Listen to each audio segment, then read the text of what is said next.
ঠিক আছে। এই ক্লাসটাকে আমরা দুইটা পার্টে ডিভাইড করব। প্রথম পার্টে আমরা আপনাদের পরীক্ষার হলে যাওয়ার পরে আপনার কি কি করণীয় সেই বিষয়গুলো নিয়ে আলোচনা করব, কিভাবে কি করবেন সেই বিষয়টা নিয়ে আলোচনা করব, এবং সেকেন্ড পার্টে হচ্ছে আমরা স্বাধীন বাংলাদেশের অভ্যুদয়ের ইতিহাস এর সাজেশন নিয়ে আলোচনা করব। ঠিক আছে। সব সাবজেক্টের ইম্পর্টেন্ট ম্যাথ গুলো দিয়ে দিলে ভালো হবে। ওকে, প্রতি পরীক্ষার আগে কি লাইভ ক্লাস নেবেন? না না না না, এটা ফার্স্ট পরীক্ষা, এই জন্য নিচ্ছে। পরীক্ষার আগে লাইভ ক্লাস নিয়ে তো আপনাদের সময় নষ্ট করার দরকার নাই, তাই না? ওকে, তো চলুন আমরা শুরু করি। সব সাবজেক্টের সাজেশন দেয়া হয়েছে, ঠিক আছে। ওকে, সো আমরা শুরু করি। আমরা একেবারে বেসিক বিষয়গুলো থেকে একটু বোঝার চেষ্টা করব। প্রথম পার্টে আমরা দেখব যে আপনাদের করণীয় কি। তো আপনারা যখন পরীক্ষার হলে ঢুকবেন, পরীক্ষার হলে ঢোকার পূর্বে কিছু নির্দেশনা আপনাকে মেনে চলতে হবে। যে যেহেতু প্রথম পরীক্ষা, সো পরীক্ষার 1 ঘন্টা আগে কেন্দ্রে উপস্থিত থাকতে হবে, ঠিক আছে। অর্থাৎ 12টা থেকে 12:30টার মধ্যে আপনারা কেন্দ্রে উপস্থিত থাকবেন। যেহেতু ফার্স্ট এক্সাম, সো পরীক্ষার সিট প্ল্যান নিয়েও আপনাদের মধ্যে কিন্তু অনেক বিষয় কাজ করবে, যে আমার সিটটা কি ফার্স্ট বেঞ্চে পড়েছে কিনা। মানে পরীক্ষার হলের সব থেকে বড় আতঙ্কের বিষয়টা হচ্ছে যে আপনার সিটটা সামনের বেঞ্চে আছে কিনা। স্টুডেন্টরা এই বিষয়টাকে যে পরিমাণে ভয় পায় রে ভাই, সে তার জীবনে মনে হয় না অন্য কোনো বিষয়কে নিয়ে এতটা ভয় পায়। আচ্ছা, সো একটু তাড়াতাড়ি চলে যাবেন। আরেকটা বিষয় যেটা আমি আপনাদেরকে একটু সতর্ক করে দিব, খুব গুরুত্বপূর্ণ বিষয়। দেখেন, সেটা হচ্ছে অ্যাডমিট কার্ড। দেখেন, আপনাদের অ্যাডমিট কার্ডের মধ্যে, আপনাদের অ্যাডমিট কার্ডের কর্নারে এখানে একটা কিউআর কোড দেয়া আছে। আপনাদের অ্যাডমিট কার্ডের উপরে একটা কিউআর কোড দেয়া আছে। কোনো অবস্থাতেই এই কিউআর কোডের মধ্যে ময়লা থাকা যাবে না, কারণ পরীক্ষার হলে কিন্তু এই কিউআর কোডের উপর ডিপেন্ড করে আপনার উপস্থিতি নেওয়া হবে। এইটার উপর ডিপেন্ড করে আপনার হচ্ছে উপস্থিতি নেওয়া হবে, ঠিক আছে। সো আপনার ওই অ্যাডমিট কার্ডের কিউআর কোড যদি একেবারে ক্লিন না থাকে, তাহলে আপনি পরীক্ষা দেওয়ার পরে আপনার রেজাল্ট অ্যাবসেন্ট আসবে। So it is very very important যে আপনার অ্যাডমিট কার্ডের এই কিউআর কোডের জায়গাটা একেবারেই ক্লিয়ার কিনা। এই জায়গার মধ্যে কোনো ধরনের ভাঁজ দেওয়া যাবে না, ঠিক আছে। কোনো ধরনের ভাঁজ, কোনো ধরনের ময়লা কিছু যাতে না পড়ে, এই বিষয়ে আপনাকে সর্বদা সচেষ্ট থাকতে হবে। কারণ কারণ এই জায়গাটা আপনাকে ইএমআই সফটওয়্যারের মাধ্যমে উপস্থিতি নেওয়া হবে। সো কিউআর কোডের মধ্যে যদি ময়লা থাকে, তাহলে আপনার পরীক্ষা দেওয়ার পরেও কিন্তু আপনার রেজাল্ট অ্যাবসেন্ট আসতে পারে। সো বিষয়টা আমি আশা করি আপনাদেরকে বোঝাতে পেরেছি যে অ্যাডমিট কার্ড নিয়ে কোনো ধরনের গাফিলতি করা যাবে না, কোনোভাবেই না, ঠিক আছে, কোনোভাবেই না। দ্বিতীয় বিষয়টা হচ্ছে, যদি আপনার সিট মানে ফার্স্ট বেঞ্চে হয়, প্রথম বেঞ্চে যদি আপনার সিট হয়, তাহলে ওইটা নিয়ে খুব বেশি টেনশন নেওয়া যাবে না, কারণ ফার্স্ট বেঞ্চে পড়েও কিন্তু ভালো রেজাল্ট করা যায়। ফোর্থ ইয়ারে আমার মানে সিট ছিল ফার্স্ট বেঞ্চে, এবং ফোর্থ ইয়ারে কিন্তু আমি 4-4 পেয়েছিলাম। সো মানে আপনার সিট প্ল্যানটা আসলে মূল বিষয় না, আপনি কতটা পারবেন সেটা হচ্ছে মূল বিষয়। আশা করি ক্লিয়ার। আচ্ছা, এখন এইটাকে আমরা আগে একটু দেখি। এইটা হচ্ছে আপনাদের মূল পেজ, মানে আপনাকে যে মূল পেপারটা দেওয়া হবে, এইটা হচ্ছে তার ইন্টারফেস। এই জায়গাতে আপনাকে কাজ করতে হবে। এখন দেখেন, এই জায়গার মধ্যে একটা কিউআর কোড আছে, একটু ভালো করে দেখি আমরা। এই জায়গাতে একটা কিউআর কোড আছে, এবং আপনার অ্যাডমিট কার্ডের মধ্যে একটা কিউআর কোড আছে। আচ্ছা, এখন লক্ষ্য করি আমরা। মনে করেন এইটা হচ্ছে আপনার অ্যাডমিট কার্ড। ফর এক্সাম্পল, এটা হচ্ছে আপনার অ্যাডমিট কার্ডের এই জায়গাতে একটা কিউআর কোড আছে, ঠিক আছে। পরীক্ষার হলে আপনার যে মূল পেজের এই জায়গাতে হচ্ছে আপনার এই অ্যাডমিট কার্ডটা রাখা হবে, তারপর দুইটাকে একসাথে স্ক্যান করা হবে। অর্থাৎ আপনার অ্যাডমিট কার্ডের যে কিউআর কোড আর এই খাতার যে কিউআর কোড, দুইটা কিন্তু একই সাথে স্ক্যান করা হবে। সো খাতার এই কিউআর কোডের মধ্যে যদি কোনো ধরনের ছেঁড়া ফাড়া বা কোনো ধরনের ময়লা থাকে বা আনক্লিয়ার থাকে, তাহলে এই অ্যাডমিট কার্ড মানে এই পেপারটা প্রথমেই চেঞ্জ করে নেবেন, ঠিক আছে। প্রথমেই চেঞ্জ করে নেবেন, কারণ আপনি লেখার পরে যখন স্যাররা স্বাক্ষর দিতে আসলেন বা উপস্থিতি নিতে আসলেন, তখন যদি দেখা যায় এই জায়গাটা ছেঁড়া, তাহলে ভাই আপনি শেষ, টাটা গুড বাই, ঠিক আছে।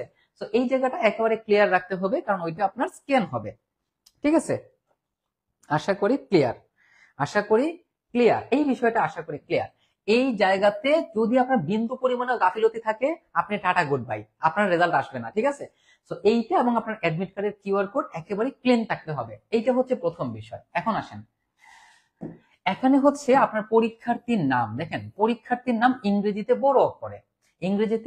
বড় অক্ষরে, এটা হচ্ছে আপনার পরীক্ষার্থীর নাম। এখন আপনার নাম যদি সুদীপ্ত দাস হয়, ফর এক্সাম্পল আমি পরীক্ষা দিচ্ছি, তাহলে এটাকে আপনাকে ক্যাপিটাল অক্ষরে লিখতে হবে, ক্যাপিটাল অক্ষরে লিখতে হবে। ঠিক আছে, দেখেন এখানে বলে দিছে ইংরেজিতে বড় অক্ষরে, বুঝদারি করে আবার এটাকে ছোট বড় অক্ষর লিখে দিয়ে আসবেন না, একেবারে ক্লিয়ারলি বলে দিছে বড় অক্ষরে, দ্যাট মিন্স বড় অক্ষরেই লিখতে হবে। এই যে নাম্বার, এটা হচ্ছে আপনার খাতার পেজ, এটা হচ্ছে আপনার খাতার নাম্বার, এটা হচ্ছে আপনার খাতার নাম্বার। আপনার উপস্থিতি দুইভাবে নেওয়া হবে, আপনার উপস্থিতিটা দুইভাবে নেওয়া হবে। প্রথমটা হচ্ছে এই কিউআর কোডের মাধ্যমে স্ক্যান করা হবে, আর একটা হচ্ছে আপনাকে একটা পেজ দেওয়া হবে, মানে প্রতিটা স্টুডেন্টের আলাদা আলাদা করে একটা করে পেজ থাকবে। ওই পেজের মধ্যে আপনি যতগুলো সাবজেক্টের পরীক্ষা দিবেন, যেমন আপনারা যদি 7টা সাবজেক্টের পরীক্ষা দেন, আমি আসলে জানি না কয়টা, তাহলে ওই 7টা সাবজেক্টের নাম ওইখানে থাকবে। সো বিষয়টা এরকম থাকবে যে মনে করেন এইটা হচ্ছে আপনার আপনার জন্য বানানো খাতা, এইটা মনে করেন আপনার জন্য বানানো খাতা। এত মশারে ভাই, এত মশা এখানে। মনে করেন এইটা হচ্ছে আপনার খাতা, ঠিক আছে, এইটা হচ্ছে আপনার খাতা, ঠিক আছে। সো এখানে কি কি থাকতে পারে, মনে করেন এখানে থাকবে আপনার সিরিয়াল নাম্বার থাকতে পারে, আমার আসলে মনে নাই। তারপরে এখানে আপনার নাম থাকবে, এখানে খাতার নাম্বার আর হচ্ছে স্বাক্ষর। সো কি কি লিখতে হবে, সিরিয়াল নাম্বার, সিরিয়াল নাম্বার ওটা লেখাই থাকবে, ওইটা আপনার লেখার কোনো দরকার নাই। ঠিক আছে, এখানে আপনার নাম লেখা থাকবে, নামের সাইডে হয়তো বা আপনার ছোট্ট একটা ছবি থাকবে, আমার আসলে এটা ক্লিয়ার করে বলতে পারবো না, বাট থাকলে থাকতেও পারে, নাও থাকতে পারে। তারপরে এখানে আপনাকে আপনার যে মূল খাতার, এই খাতার নাম্বারটা লিখতে হবে, এই খাতার নাম্বার। এখানে অন্য কিছু লেখা থাকতে পারে, আমার আসলে মনে নাই, আমি খাতার নাম্বার লিখে দিলাম, আমি এটাকে খাতার নাম্বার লিখে দিলাম। আর এখানে হচ্ছে আপনার স্বাক্ষর। এখন আপনার এখানে নাম লেখা থাকবে, ওইটা আপনাকে লিখতে হবে না। আপনার এই যে খাতার নাম্বার, এই খাতার নাম্বারের জায়গাতে আপনাকে এই নাম্বারটা লিখতে হবে। আপনার মূল পেজের মধ্যে যে নাম্বারটা থাকবে GDF এরকম একটা আলফাবেট দ্বারা শুরু হবে, ওই নাম্বারটা, সম্পূর্ণ নাম্বারটা আপনাকে এই জায়গাতে লিখে দিতে হবে, এই জায়গাতে লিখে দিতে হবে। আর এইখানে আপনার স্বাক্ষর দিতে হবে অ্যাডমিট কার্ডের স্বাক্ষরের অনুরূপ। আপনার অ্যাডমিট কার্ডের মধ্যে কিন্তু আপনার একটা স্বাক্ষর আছে, যদি না দিয়ে থাকেন তাহলে এটা দিয়ে যাবেন, ঠিক আছে, না দিয়ে থাকলে দিয়ে যাবেন, ওই স্বাক্ষরের সাথে এই স্বাক্ষরটা মিল থাকতে হবে, ঠিক আছে। সো এই দুইটা বিষয় আপনাকে মাথায় রাখতে হবে, তাহলেই হয়ে যাবে, তাহলেই হয়ে যাবে। তাহলে আমরা এই জায়গাটা বুঝলাম, এই জায়গা হচ্ছে আপনার, এটা হচ্ছে আপনার মূল যে পেজ, এই পেজের নাম্বার, এইটা হচ্ছে কিউআর স্ক্যান, ঠিক আছে। এখানে আপনার নাম লিখবেন, এটা তো বুঝতেই পারতেছেন, এখানে আপনার নাম লিখবেন, এখানে আপনার পরীক্ষার কোড লিখবেন। এই যেগুলোর মধ্যে আপনি কিছু লিখবেন না, এখানে লেখার কোনো অধিকার আপনার নাই। এখানে আপনার বিষয় কোড লিখবেন। এখন স্বাধীন বাংলাদেশের অবৈধ ইতিহাসের বিষয় কোড কত আমি তো জানি না, এখানে আপনার বিষয় কোডটা লিখবেন এবং সেই অনুযায়ী ফিল আপ করবেন, এগুলো ফিল আপ করাতে আপনি পারেন। রোল নাম্বার লিখবেন, রেজিস্ট্রেশন নাম্বার লিখবেন, আর এটা হচ্ছে পত্র কোড। আচ্ছা, এই পরীক্ষার কোড আর এই পত্র কোড দুইটা কিন্তু সেম না। এই যে পরীক্ষা কোড, এই পরীক্ষা কোডটা আপনার সবগুলো সাবজেক্টের ক্ষেত্রে সেম থাকবে, সবগুলো সাবজেক্টের ক্ষেত্রে এটা সেম থাকবে। আর এই যে পত্র কোড, এইটা হচ্ছে যে পরীক্ষাটা দিবেন, যেমন স্বাধীন বাংলাদেশের অবৈধ ইতিহাস, এটা হচ্ছে আপনার প্রথম সাবজেক্ট, স্বাধীন বাংলাদেশের অবৈধের ইতিহাস, এটা হচ্ছে প্রথম সাবজেক্ট। তাহলে এই সাবজেক্টের যে কোড, সেটা এই জায়গাতে বসাবেন। আর এইটা হচ্ছে আপনার পরীক্ষা কোড, পরীক্ষার কোড, পরীক্ষার কোড, ওইটা আপনার অ্যাডমিট কার্ডের মধ্যে ক্লিয়ারলি লেখা আছে, এই সবগুলো আপনার অ্যাডমিট কার্ডের মধ্যে লেখা আছে, ঠিক আছে। তারপরে আপনি এইগুলোর মধ্যে আপনি কিছু লিখবেন না, এটা হচ্ছে কক্ষ পরিদর্শককে স্বাক্ষর করবেন। এই হচ্ছে আপনার মূল পেজের কাজ। এতটুকু পর্যন্ত আপনারা ক্লিয়ার কিনা এটা একটু বলেন। আমাদের সাথে 160 জনের উপর যুক্ত আছেন, একটু বলবেন যে এতটুকু পর্যন্ত আপনারা ক্লিয়ার কিনা।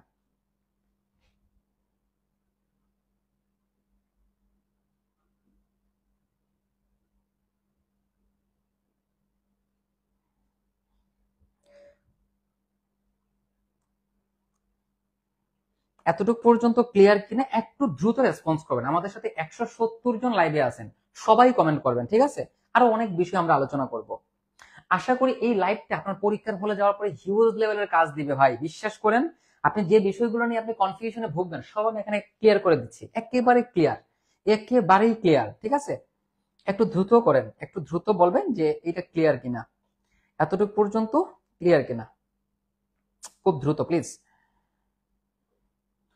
170 জনের অধিক আমাদের সাথে লাইভে যুক্ত আছেন, সবাই রেসপন্স করেন, সবাই রেসপন্স করেন।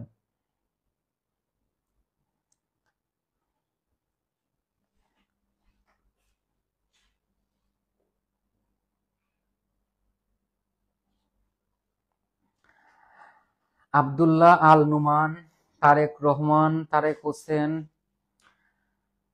শফিউল্লাহ, মুনতারিন আহমেদ, মমিনুল ইসলাম, তারপর হচ্ছে অ্যাডমিট কার্ডের সাইন কোথাও করতে হবে? হ্যাঁ, করতে হবে। অ্যাডমিট কার্ডের নিচে দেখবেন স্বাক্ষর লেখা আছে, শিক্ষার্থী স্বাক্ষর, ওইটাতে স্বাক্ষর দিয়ে যাবেন। ঠিক আছে, আমরা ওইটা দেই না, ওইটা দিয়ে যাবেন। বাংলা পড়তে মন চায় না, কি করব? মুখস্থ হয় না। মুখস্থ কেন করবেন? এগুলো ইতিহাস, এগুলো ইতিহাসের মতো করেই পড়তে হবে। ঠিক আছে, এইটা তো মুখস্থ করার জিনিস না, এটা মুখস্থ আপনার হবে নাকি? অ্যাডমিটের সাইন কি ইংলিশ বাংলা? আপনার যেভাবে মন চায় লিখবেন, তবে পরীক্ষার আপনি অ্যাডমিট কার্ডের মধ্যে যে স্বাক্ষর দিবেন সেম স্বাক্ষরটা কিন্তু আপনাকে ওই যে ইয়েতে লিখতে হবে। ঠিক আছে, স্বাক্ষর সেম থাকতে হবে, স্বাক্ষর সেম থাকলে ভালো। কোডটা তো আমি জানি না, এইটা হচ্ছে আপনার পরীক্ষার কোড, এটা আপনার সকল সাবজেক্টের ক্ষেত্রে সেম কোড থাকবে। আপনার এডমিট কার্ডের মধ্যে দেখবেন এই পরীক্ষা কোডটা লেখা আছে উপরে, আর এই সাবজেক্ট কোডগুলো দেখবেন নিচে লেখা আছে প্রতিটা সাবজেক্টের সাইটে। এটা হচ্ছে পরীক্ষা কোড, এটা সকল পরীক্ষায় সেম থাকবে। আর এটা হচ্ছে সাবজেক্ট কোড, এইগুলো কিন্তু ভুল হওয়া যাবে না, ভুল হলে কিন্তু সমস্যা। ঠিক আছে, পরীক্ষা কোড কি অ্যাডমিট কার্ডে লেখা যে আছে? হ্যাঁ, অ্যাডমিট কার্ডে পরীক্ষা কোড এবং আপনার পত্র কোড দুইটাই লেখা আছে। ঠিক আছে, পরীক্ষার কোড এবং পত্র কোড দুইটাই লেখা আছে, দুইটাই লেখা আছে। আপনারা দেখে দেখে লিখবেন, কোনোভাবেই যাতে ভুল না হয়, ভুল কোনোভাবেই যাতে না হয়। এরপরও যদি কোনো ভুল হয়ে যায়, এরপরও যদি ভুল হয়ে যায়, তাহলে হচ্ছে আপনারা পরীক্ষার হলে যারা থাকবেন, পরীক্ষার হলে যারা থাকবেন তাদেরকে হচ্ছে আপনি একটু বলে দিবেন যে স্যার আমার এই জায়গাতে ভুল হয়েছে, এখন আমার করণীয় কি, এটাই বলে দিবেন, তাহলে ওনারা ওইটা কারেকশন করে দিবেন যে কি করতে হবে। রেজিস্ট্রেশন কার্ডে স্টুডেন্ট সিগনেচার, হ্যাঁ সমস্যা নাই, অ্যাডমিট কার্ডে সিগনেচার না থাকলে দেওয়ার দরকার নাই, আপনার রেজিস্ট্রেশন কার্ডে দিয়ে দিবেন। মানে রেজিস্ট্রেশন কার্ড বা অ্যাডমিট কার্ড দুইটাই তো আপনাকে নিতে হবে, তাই না? আর অবশ্যই আপনারা কালার প্রিন্ট নেবেন। ঠিক আছে, সবাই কালার প্রিন্ট নেওয়ার চেষ্টা করবেন, অবশ্যই কালার প্রিন্ট নেওয়ার চেষ্টা করবেন, আবার সাদা কালার নিয়ে যাইয়েন না। ঠিক আছে, আমরা সামনে আগাই। আমাদের সাথে 185 জন, মানে 186 জন যুক্ত আছেন, ভেরি গুড, ভেরি গুড। ওকে, তো আমরা সামনে আগাই। এটা হচ্ছে আপনার প্রথম পেজ, মানে একেবারে সামনের পেজ। এখন আসেন পরেরটা। আপনি যখনই এক পেজ উল্টাবেন, যখনই আপনি এক পেজ উল্টাবেন তখন আপনার এই পেজটা আসবে। ঠিক আছে, আচ্ছা, তো এখানে কি লেখা থাকবে? এখানে লেখা থাকবে উত্তরপত্র পরীক্ষার্থী কর্তৃক পূরণীয়, মানে এটাকে আপনাকেই পূরণ করতে হবে। এইখানে এই যে পরীক্ষা লেখা আছে, এখানে লিখবেন আপনি অনার্স প্রথম বর্ষ পরীক্ষা, আর এখানে সালের জায়গাতে লিখবেন 2024। ঠিক আছে, এখানে লিখবেন অনার্স প্রথম বর্ষ পরীক্ষা, এখানে লিখবেন 2024 সাল, খুশির টেলায় 2025 লিখে দিয়ে আসবেন না। ঠিক আছে, আপনারা কিন্তু 24-এর পরীক্ষার্থী। আবারও বলছি আমি, এই যে 24 সাল, এইটা হচ্ছে আপনাদের পরীক্ষার সাল, ভুলেও খুশির টেলায় আবেগে আপ্লুত হয়ে 2025 সাল লিখে দিবেন না। ঠিক আছে, 2024। বিষয়ের জায়গাতে লিখবেন আপনার ডিপার্টমেন্টের নাম। তো আপনারা যদি গণিত ডিপার্টমেন্টে হয়ে থাকেন তাহলে এখানে আপনার ডিপার্টমেন্টের নাম কি লিখবেন? গণিত। কি লিখবেন? গণিত। বিষয়ের শিরোনাম, বিষয়ের শিরোনাম মানে হচ্ছে আপনি যে বিষয়ের উপর পরীক্ষা দিচ্ছেন। তো আপনার পরীক্ষাটা কি? স্বাধীন বাংলাদেশের অভ্যুদয়ের ইতিহাস। তো আপনি বিষয়ের শিরোনামের জায়গাতে লিখবেন স্বাধীন বাংলাদেশের অভ্যুদয়ের ইতিহাস। অনেক স্টুডেন্টে কি করে জানেন, এই বিষয়ের জায়গাতে স্বাধীন বাংলাদেশের অভ্যুদয়ের ইতিহাস লিখে দিয়ে আসে, ওইটা করা যাবে না। ঠিক আছে, বিষয় মানে হচ্ছে আপনি কোন ডিপার্টমেন্টের স্টুডেন্ট, এখানে বিষয় বলতে আপনার বিভাগকে বোঝাচ্ছে, মানে আপনি কোন ডিপার্টমেন্টের স্টুডেন্ট সেই ডিপার্টমেন্টটাকে বোঝাচ্ছে। ঠিক আছে, আপনি কোন ডিপার্টমেন্টের স্টুডেন্ট সেই ডিপার্টমেন্টটাকে বোঝাচ্ছে। আর বিষয়ের শিরোনাম মানে হচ্ছে বিষয়, মানে পত্র, আপনি কোন পত্রের উপর পরীক্ষা দিবেন এইটা। ঠিক আছে, তারপর হচ্ছে বিষয় কোড। তো আপনি ওই যে সামনের পেজে যে বিষয় কোডটা লিখেছেন সেইটাই লিখবেন, অর্থাৎ স্বাধীন বাংলাদেশের অভ্যুদয়ের ইতিহাসের বিষয় কোড। এইটা কিন্তু পরীক্ষার কোড নয়, দেখেন, এইটা কিন্তু এইটা কিন্তু পরীক্ষার এটা কিন্তু পরীক্ষার কোড নয়, এইটা কিন্তু পরীক্ষার কোড নয়, এইটা না কিন্তু, এটা হচ্ছে পত্র কোড, স্বাধীন বাংলাদেশের অভ্যুদয়ের ইতিহাসের পত্র কোড। তারপর পরীক্ষার তারিখ দিবেন, যে আপনাদের পরীক্ষা হচ্ছে 24 তারিখ, 24/8/2025। আপনি চাইলে এখানে ইংরেজি বা খ্রিস্টাব্দ কিছু লিখতে পারেন, সমস্যা নাই। এই হচ্ছে আপনাদের মূল কাজ। তারপর এখানে লেখা আছে পরীক্ষার্থীদের জন্য নির্দেশনাবলী, শেষ পৃষ্ঠা দ্রষ্টব্য, এগুলো দেখার দরকার নাই। এরপরে যে জায়গাটা আসবে সেখান থেকে আপনারা লেখা শুরু করবেন। ঠিক আছে, মানে এটা অর্ধেক থাকবে, বাকি অর্ধেক থেকে আপনি লেখা শুরু করবেন, পরের পেজ থেকে না, কিন্তু এই পেজের যে নিচ অংশ থাকবে ওইখান থেকে লেখা শুরু করবেন। এতটুকু পর্যন্ত ক্লিয়ার কিনা? এতটুকু পর্যন্ত হচ্ছে আমাদের সকল ডিপার্টমেন্টের জন্য, সব স্টুডেন্টের জন্যই একেবারে ক্লিয়ার নির্দেশনা। এতটুকু পর্যন্ত ক্লিয়ার কিনা একটু বলেন।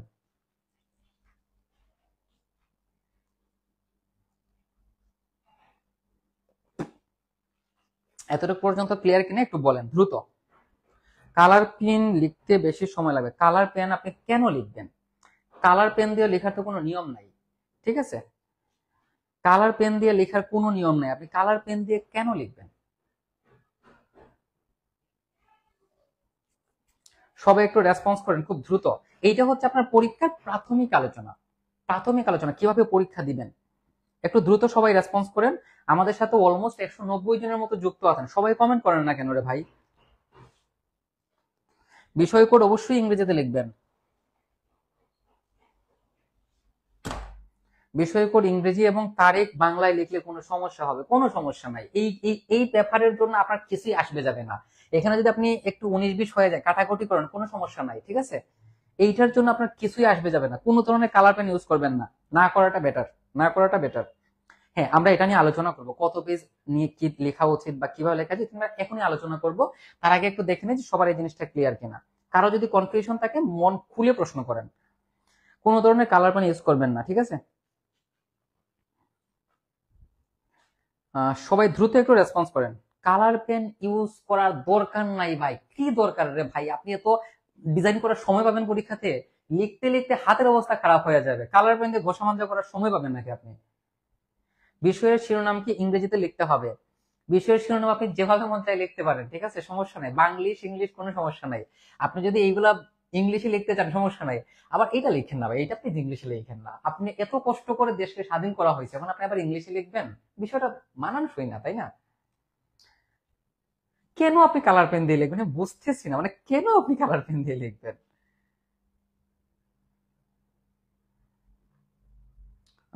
ইমপ্রুভ দিয়ে তারা, যারা ইমপ্রুভ দিবে তারা কত সালে? ওরে ভাই, সাল তো এইটাই, আপনি ইমপ্রুভ দেন আর যাই দেন, আপনি পরীক্ষা যে সালে দিচ্ছেন সেইটা হচ্ছে আপনার সাল। আপনি যদি এর আগে 5 বছর আগে ফেল করে আসেন, তাও আপনি হচ্ছে 2024 দিবেন, কারণ আপনি পরীক্ষা 2024-এর, ঠিক আছে? আহ বিষয়ের শিরোনামকে ইংরেজিতে লিখতে হবে, উর্দুতে লেখো। পারে না, পারে না, জগরাজ এটা কিন্তু পারে না, ঠিক আছে? এটা কিন্তু খারাপ কাজ।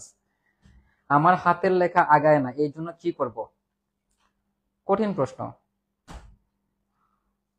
লেখার সময় পায় না মানুষ, ছবি কালার পেন। আমি তো এটাই বলতেছি, আপনি এই সাবজেক্টে আপনি লেখার মতো পর্যাপ্ত সময়ই পাবেন না। তাহলে আপনি এই এখানে আর্টিস্ট হওয়ার দরকারটাকে বলেন? মার্জিন দেয়া বাধ্যতামূলক, ডেফিনেটলি বাধ্যতামূলক।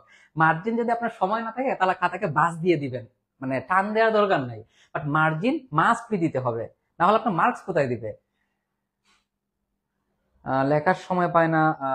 আমাদের কলেজ থেকে অ্যাডমিট কার্ড এন্ড রেজিস্ট্রেশন কার্ডের ফটোকপি প্রদান করা হয়েছে, এতে সমস্যা হবে? কোনো সমস্যা না, আপনি যে কোনো কান থেকে নেন, সমস্যা হবে কেন? যারা আগের ইয়ারে এক্সাম দিয়ে তাদের সিট কি ফেল করাদের সাথে হবে? তাদের সিট আলাদা করে হবে। যদি একাধিক স্টুডেন্ট থাকে, মানে অনেক বেশি স্টুডেন্ট থাকে, তাহলে তাদের সিট আলাদা করে থাকতে পারে, আবার একসাথেও থাকতে পারে। ওইটা ডিপেন্ড করবে টোটালি কলেজ কর্তৃপক্ষের উপরে, ঠিক আছে? আহ মিনহাজুল ইসলাম, আরে ভাই আমি তো এখানে মজা করছি না, জাস্ট আমি বললাম আর কি যে এই সাবজেক্টে অ্যাটলিস্ট লিখে না, বাকিগুলোতে লিখলে কোনো সমস্যা নাই। স্বাধীন বাংলাদেশ তো, এটা বাংলায় লেখাটাই বেটার, ঠিক আছে? কোয়েশ্চেনের নাম্বার কালার পেন দিয়ে লিখলে চুকে পড়ে, লিখেন, যা মন চাই লিখেন, সমস্যা নাই। এক্সাম কেমন হবে তার থেকে বেশি চিন্তা কালার পেন নিয়ে, পয়েন্ট। এটা কিন্তু একেবারে সাংঘাতিক একটা কথা বলছেন। আহ হাতে তেল লাগাইলাই, হ্যাঁ এটাও ভালো আইডিয়া, তেল দিয়েও লিখতে পারেন। আচ্ছা, এখন আপনারা আমাকে আগে এইটা বলেন, আমরা এখন আরো দুইটা বিষয় নিয়ে আলোচনা করব। প্রথম বিষয়টা হচ্ছে কিভাবে লিখব, প্রথম প্রশ্ন হচ্ছে কিভাবে লিখবো, আরেকটা হচ্ছে সাজেশন। কোনটা নিয়ে আলোচনা করব আগে বলেন? এইটা নিয়ে আগে আলোচনা করব নাকি সাজেশন নিয়ে আগে আলোচনা করব? বলেন, এই দুইটার মধ্যে কোনটা নিয়ে আগে আলোচনা করব? এই দুইটা বিষয় নিয়ে আমরা আলোচনা করব, ঠিক আছে? সিট নিয়মিত বদল হতে পারে, প্রতিদিনই আপনার সিট পরিবর্তন হতে পারে, ঠিক আছে? আপনার কলেজ কর্তৃপক্ষ যেভাবে ডিসিশন নেবে সেভাবেই হবে, সাধারণত সিট চেঞ্জ হয়, ঠিক আছে, হতেই পারে। এক্সাম কেমন হয় সেই হিসাব নেই, কালার পেন। শেষ করেন এই টপিক, শেষ। সানজিদা, হ্যাঁ আমি মৌলভীবাজার সরকারি কলেজ থেকেই পড়াশোনা করেছি, ঠিক আছে? হিস্টোরি কি করব? কি করব? হিস্টোরি, হিস্টোরি করবেন, অবশ্যই হিস্টোরি করবেন, অবশ্যই। এটা অন্য কিছু করার তো দরকার নাই। দেখা দেখি করার কি কোনো সুযোগ আছে? টিচার মানুষ তো, এটার আনসার আমি দিলাম না, ঠিক আছে? ওইটার আনসার আমি দিলাম না। সবাই একটু রেসপন্স করেন খুব দ্রুত। অলমোস্ট 200 জন আমাদের সাথে লাইভে যুক্ত আছে, ঠিক আছে? সবাই রেসপন্স করেন প্লিজ। এই দুইটা বিষয় নিয়ে আমরা আলোচনা করব। কোন বিষয়টা নিয়ে আমরা আগে আলোচনা করব একটু কথা বলেন।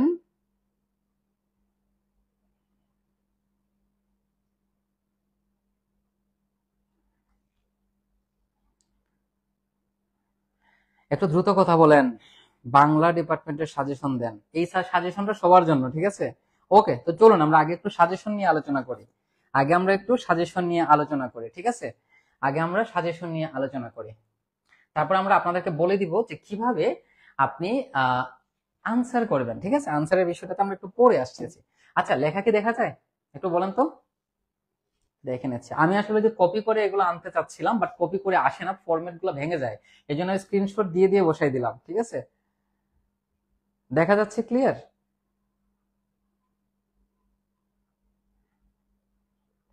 এটা কি ক্লিয়ার দেখা যাচ্ছে? একটু দেখেন তো। দেখেন, আজকের এই ক্লাস থেকে মোটামুটি সবই আপনারা কমন পাবেন, মানে ইতিহাসের মোটামুটি সবই আপনি এখান থেকে কমন পাবেন। হাতে গোনা 22 থেকে 23টা প্রশ্ন দিব, অলমোস্ট সবগুলো কমন পাবেন। দেখবেন পরীক্ষা পড়ে আইসা আমার কথাগুলো মিলাবেন, জাস্ট জাস্ট মিলাবেন, ঠিক আছে? দেখা যাচ্ছে? হ্যাঁ, এক্সাম মহিলা কলেজে দিয়েছিলাম। সরকারি কলেজের পরীক্ষা, মানে এটা কলেজগত ভাবেই মহিলা কলেজে হয়।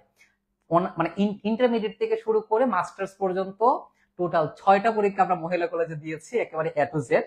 মানে এটা রক্তের সাথে মিশে গেছে মহিলা কলেজ। গণিত ডিপার্টমেন্টে ম্যাথর আর নরমালি টোটাল কত মার্কস, পাস কত মার্কস? হ্যাঁ, এটা নিয়ে আমরা আলোচনা করব, ঠিক আছে? কোয়েশ্চেনের আনসারের মধ্যে পয়েন্ট না দিলে কি সমস্যা হবে? কোনো সমস্যা নাই, বাট দিলে ভালো, দিলে বিষয়টা হাইলাইট হয়, ঠিক আছে? সিট রোল নাম্বার অনুযায়ী হবে। আচ্ছা, এই জিনিসটা আমি একটু ক্লিয়ার করি। অনেকেই বলে যে সিট প্ল্যানটা রোল নাম্বার নাকি রেজিস্ট্রেশন নাম্বার। দেখেন, রেজিস্ট্রেশন কার্ড কিন্তু সবার আছে, কিন্তু সবাই কিন্তু পরীক্ষা দিবে না। আপনাদের সাথে অনেকেই আছে যারা রেজিস্ট্রেশন কার্ড আছে, কিন্তু সে আপনি পরবর্তীতে হচ্ছে মানে পরীক্ষা দিবে না। এই জন্য সিট প্ল্যানটা হচ্ছে রোল নাম্বার অনুযায়ী হবে। সিট প্ল্যান রোল নাম্বার অনুযায়ী হবে, ঠিক আছে? কিভাবে আনসার করবেন এটা একটু পরে আলোচনা করব। মিট মিটসু এ মজা না রে ভাই, মজা না। সাজায় এটা, ঠিক আছে? মহিলা কলেজে পরীক্ষা হলে খবর আছে। চলুন আমরা আলোচনা করি, ঠিক আছে? শুরু করি, আমরা আলোচনা শুরু করি। শুরু করলে দেখবেন ভালো লাগবে, ঠিক আছে? শুরু করতে হবে প্রথমে। ওকে, আচ্ছা, এখন এই জিনিসগুলো নিয়ে আমরা একটু আলোচনা করি। আপনারা আমার কথাগুলো একটু মন দিয়ে শুনবেন, ঠিক আছে? দেখেন, এখানে আমি যে প্রশ্নগুলো দিব এখানে খুব বেশি না, এখানে হয়তো 23 থেকে 24টা প্রশ্ন আমরা দিব। এই 23 থেকে 24টা প্রশ্নের মধ্যে খ এবং গ বিভাগ এই দুইটারই অলমোস্ট 95 থেকে আপনারা 100% কমন পাবেন, ঠিক আছে? এই প্রশ্নগুলো থেকে আপনারা মোটামুটি সবকিছু কমন পাবেন। সো ভালো করে আমার কথাগুলো একটু শুনবেন, ঠিক আছে? তো চলুন দেখেন, বাংলাদেশের ভৌগোলিক অবস্থান, এই প্রশ্নটা এই বছর পরীক্ষাতে মোটামুটি কনফার্ম আসবে। মোটামুটি এই বছর এটা কনফার্ম আসবে, ঠিক আছে? মোটামুটি এই বছর এটা কনফার্ম আসবে।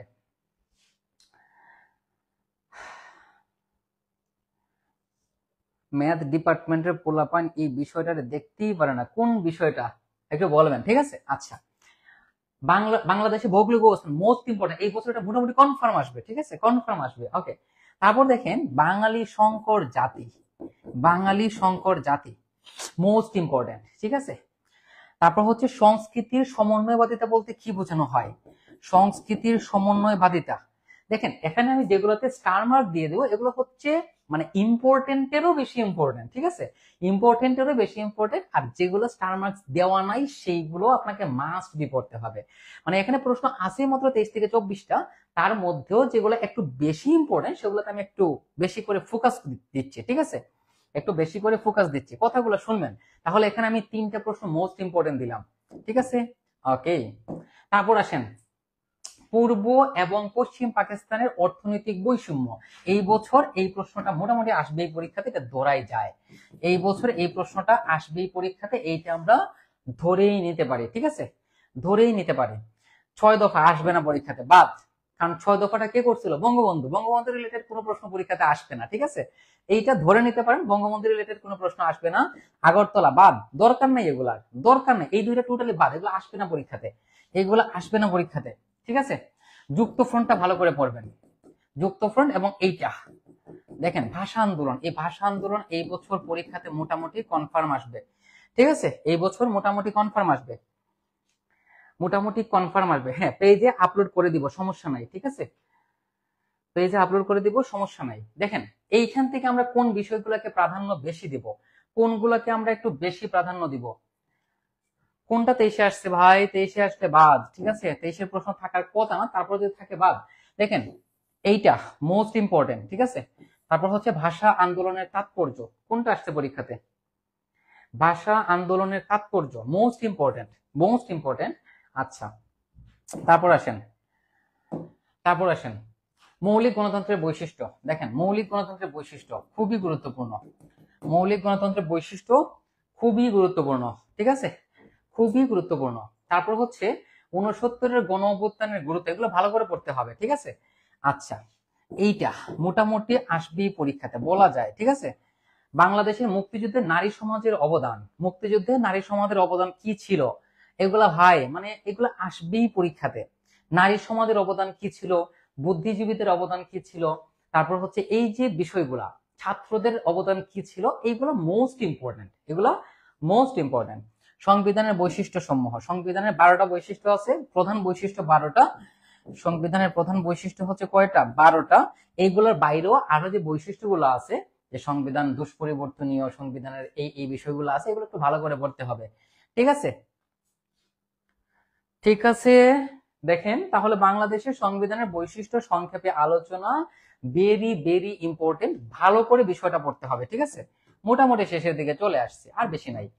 আচ্ছা, কোথায় আসলাম জানি? হ্যাঁ, এখানে। তারপরে দেখেন, তারপরে দেখেন, তারপরে হচ্ছে আপনার লাহোর প্রস্তাব। লাহোর প্রস্তাব কে করেছিল বলতে পারবেন আপনারা? দেখে বলেন তো, লাহোর প্রস্তাব কে করেছিল? দেখে আপনারা কি কি বলেছেন, কি কি পারেন? লাহোর প্রস্তাব কে করেছিলেন বলেন? লাহোর প্রস্তাব কে উত্থাপন করেছিলেন? দেখি পারেন কিনা বলেন, তারপর আমরা আগাবো। লাহোর প্রস্তাব কে উত্থাপন করেছিলেন একটু বলেন, দেখি পারেন কিনা। হ্যাঁ, ওইটা 1972 সালের সংবিধান, সংবিধান তো 1972 সালে হয়েছিল, ওইটাই। একটু বলেন। 3.1 পরীক্ষাতে চলে আসছে, বাদ দিয়ে দিবেন, ডাইরেক্ট বাদ, ঠিক আছে? ডাইরেক্ট বাদ। বলেন লাহোর প্রস্তাব কে উত্থাপন করেন, বলেন বলেন। এইগুলো টানা মুখস্থ আছে, আমি চাইলে এগুলোর উপর সরাসরি ক্লাসও আপনাদের নিতে পারবো, বাট এই সময়টা আসলে নাই, আপনাদেরও ধৈর্য নাই। হুমায়রা সিএইচ, শেরে বাংলা ফজলুল হক, প্রতি সাবজেক্টের এক্সামের আগে এমন ক্লাস চাই, আই উইল ট্রাই, ঠিক আছে? তারপর হচ্ছে আতাউর রহমান, শেরে বাংলা। ফারজানা সুলতানা, শেরে বাংলা। আমাদের সাথে 180 জনের উপর যুক্ত আছে, আপনারা কি কথা বলতে পারেন না? কথা বলেন, কথা বলেন, কথা বললে ভালো লাগবে। লাহোর প্রস্তাব উত্থাপন করেন শেরে বাংলা একে ফজলুল হক, তাই না? বলতে পারবেন এটা, এটার উদ্দেশ্য কি ছিল? এইটার উদ্দেশ্য কি ছিল বলতে পারবেন? এটার উদ্দেশ্য কি ছিল বলতে পারবেন আপনারা? বলেন তো। মানে আমরা একটু জাস্ট আপনাদেরকে যাচাই করে নিচ্ছি আর কি, যে আপনারা আসলে কি কি পারেন, একটু নাড়াচাড়া দিয়ে দিলাম আর কি। লাহোর প্রস্তাবের উদ্দেশ্য কি ছিল বলেন তো, বলতে পারবেন কেউ? এটার প্রতিবদ্ধ বিষয় কি ছিল? লাহোর প্রস্তাবের প্রতিবদ্ধ বিষয় কি ছিল, কেউ বলতে পারবেন? বলেন দেখি কি পারেন। কেন লাহোর প্রস্তাব উত্থাপন করা হয়েছিল, উদ্দেশ্যটা কি ছিল বলেন দেখি, পারেন কিনা বলেন বলেন বলেন দেখি।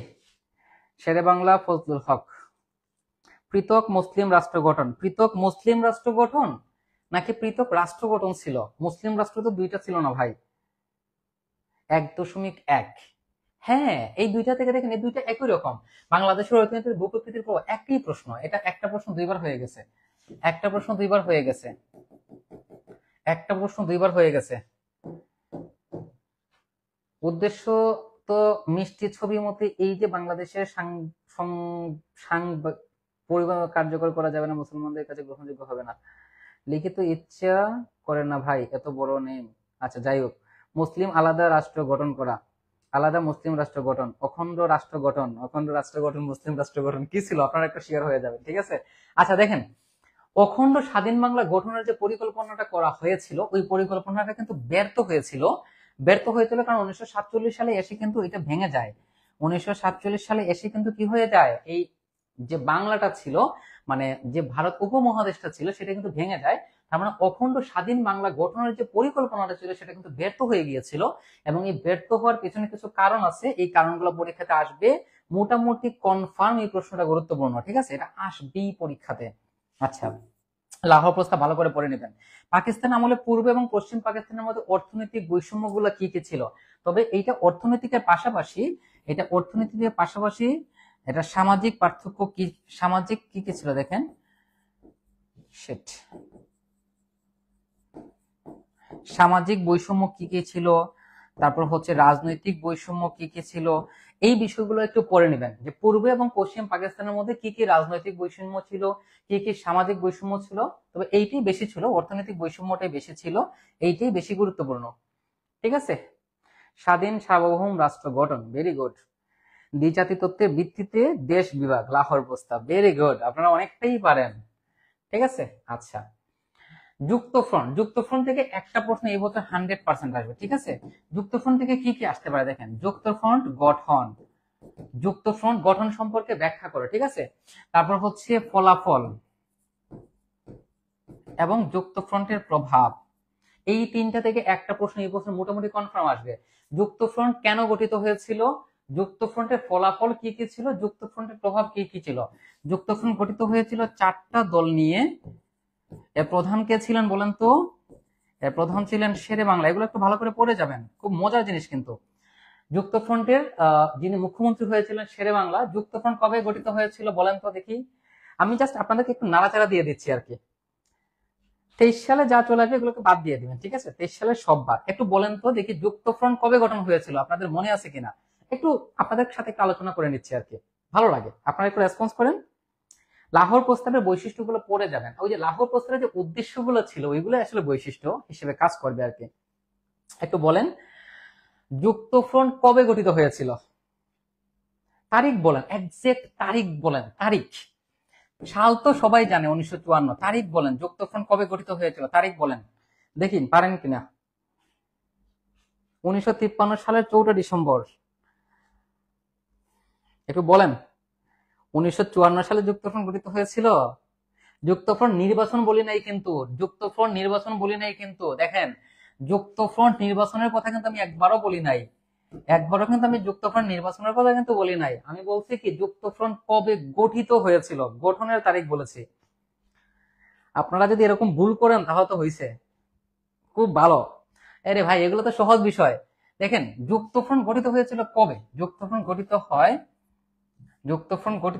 1953 সালের 3 ডিসেম্বর নাকি 4 ডিসেম্বর। দেখেন এটা মনে রাখার একটা সহজ বিষয় আমি আপনাদেরকে বলি, একটা সহজ বিষয় আমি আপনাদেরকে বলি। দেখেন যুক্তফ্রন্টের দল কয়টা, 4টা। দল কয়টা, 4টা। গঠিত হয়েছে কয় তারিখ, 4 তারিখ, গঠিত হয়েছে 4 তারিখ। যুক্তফ্রন্ট নির্বাচন হয়েছিল কবে বলতে পারবেন, 1954 সালের 10 মার্চ না, একটু শিওর হয়ে জানাবেন তো। যুক্তফ্রন্ট নির্বাচন 1954 সালের 10 মার্চ হয়েছিল না।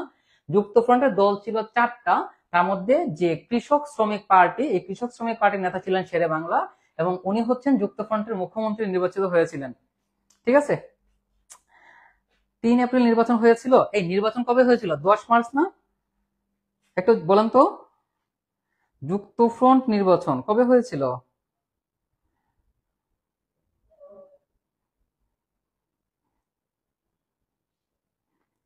বলেন বলেন যুক্তফ্রন্ট নির্বাচন কত হয়।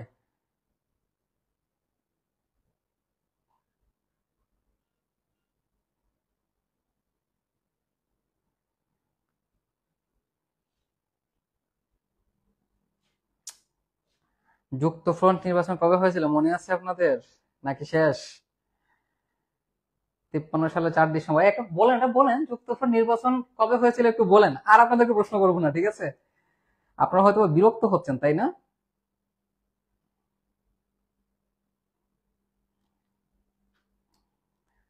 একটু কথা বলতে ভালো লাগে আর কি। 4 মার্চ না, 4 মার্চ না? দেখেন আপনারা যদি এগুলো না পারেন তাহলে হবে। যুক্তফ্রন্ট নির্বাচন হয়েছিল 8 থেকে 12 মার্চ, 8 থেকে 12 মার্চ। তবে এইটা দিলেও চলবে, 10 মার্চ। এটা হচ্ছে একটা ফিক্স তারিখ হলে যুক্তফ্রন্ট নির্বাচন হয়েছিল 10 মার্চ। ওকে ওকে, তারপর দেখেন আগরতলা ষড়যন্ত্র মামলা আসবে না পরীক্ষাতে, এটা বাদ। ঠিক আছে, বাদ। আচ্ছা, 70-এর নির্বাচন, 1970 সালে যে নির্বাচন হয়েছিল ওই নির্বাচনের তাৎপর্য। আচ্ছা, এই নির্বাচন কিভাবে হয়েছিল, কিভাবে হয়েছিল, নির্বাচনের ফলাফল এবং এর গুরুত্ব, এই সবগুলা পড়বেন। ঠিক আছে, 1970 সালের নির্বাচনের প্রেক্ষাপট, নির্বাচনের যে ফলাফল এবং ফলাফল পরবর্তী তাৎপর্যটা কি ছিল। ওই 70 সালের নির্বাচনের পরে কিন্তু যে আওয়ামী মুসলিম লীগ যেটা গঠন হয়েছিল এবং জয়লাভ করেছিল নির্বাচনে, তারা কিন্তু সরকার গঠন করতে পারেনি এবং এই জন্য পরবর্তীতে বিভিন্ন আন্দোলনের প্রেক্ষাপটে একসময় মুক্তিযুদ্ধ হয়েছিল। ঠিক আছে, 8 মার্চ হয়েছিল না? ওকে, তাহলে সরি, এটা 8 মার্চ হয়েছিল। ওকে, আসেন, এই যে দেখেন সেম বিষয়, যে স্বাধীন বাংলাদেশের অভ্যুদয়ে 70-এর নির্বাচনে কি প্রভাব ফেলেছিল। এই নির্বাচনের কারণে আসলে মুক্তিযুদ্ধ হয়েছিল, কারণ এই নির্বাচনে আওয়ামী মুসলিম লীগ সংখ্যা গরিষ্ঠতা অর্জন করার পরেও কিন্তু সরকার গঠন করতে পারে নাই। এই কারণে আস্তে আস্তে আন্দোলন শুরু হয়েছিল। মুক্তিযুদ্ধে নারীদের ভূমিকা পড়বেন, সংবিধানের বৈশিষ্ট্য, সংবিধানের মৌলিক অধিকার, সংবিধানের মৌলিক অধিকারগুলো ভালো করে পড়বেন। এই হচ্ছে আপনার শর্ট সাজেশন। ঠিক আছে, এই হচ্ছে আপনার শর্ট সাজেশন। এখন এতটুকু পর্যন্ত আপনাদের কারো কোনো প্রশ্ন থাকলে বলেন। বাদ দিয়ে পিডিএফটা দিয়েন। বঙ্গবন্ধু রিলেটেড যত প্রশ্ন আছে সব বাদ, সহজ কথা এইটাই। ঠিক আছে, বঙ্গবন্ধু রিলেটেড যত প্রশ্ন আছে সব বাদ দিয়ে দিবেন, কারণ বিতর্কিত কোনো প্রশ্ন পরীক্ষায় করা হবে না, আমরা আশাবাদী।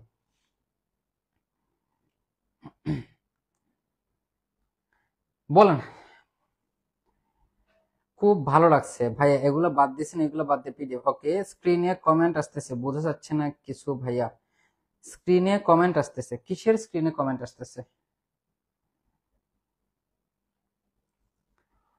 আশীর্বাদ কোন পরীক্ষা ভালো হবে? ডেফিনেটলি ভালো হবে। বঙ্গবন্ধু রিলেটেড কোনো প্রশ্ন পড়া লাগবে না। ঠিক আছে, আসবে না পরীক্ষাতে। বিতর্কিত কোনো প্রশ্ন করা হবে না আশা করি, আর বর্তমান সময়ের জন্য তো এটা একটা বিতর্কিত প্রশ্ন না। সো আশা করা যায় বিতর্কিত কোনো প্রশ্ন আসবে না। এতটুকু পর্যন্ত আপনাদের কোনো প্রশ্ন আছে কিনা বলেন, তারপর আমরা আলোচনা করবো কিভাবে আনসার করবেন। একটু দ্রুত বলবেন যে এতটুকু পর্যন্ত ক্লিয়ার কিনা, এতটুকু পর্যন্ত ক্লিয়ার কিনা একটু বলবেন। ঠিক আছে, আমাদের কোয়েশ্চন দিয়ে দিলে আমরাও লিখতে পারবো না ভাইয়া, আমাদের কোয়েশ্চন দিয়ে দিলেও আমরা লিখতে পারবো না। কেন পারবেন না? অবশ্যই পারবেন, আসতেছে, এই বিষয়টার মধ্যে আসতেছে। ঠিক আছে, আপনাদের এতটুকু পর্যন্ত আপনারা ক্লিয়ার কিনা একটু বলেন, এতটুকু একটু বলেন যে ক্লিয়ার কিনা,